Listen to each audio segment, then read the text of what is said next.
Hi guys, Varun here.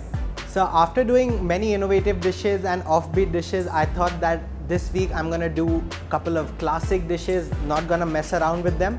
And starting the week off, I'm gonna be doing a classic British shepherd's pie.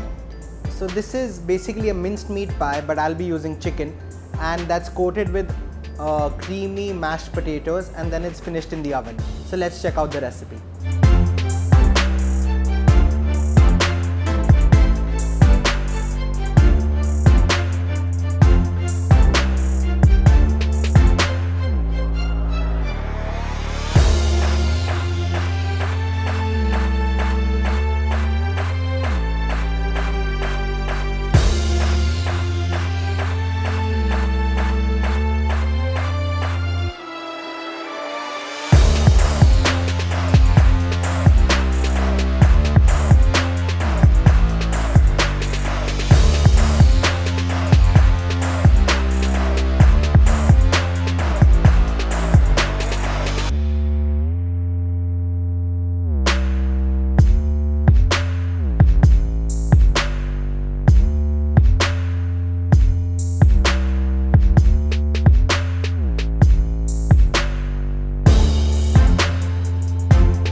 So there it was, the shepherd's pie with chicken, of course. You can use red meat if you want, and if you want to do a vegetarian kind of a version, you can use soya keema or whatever you like.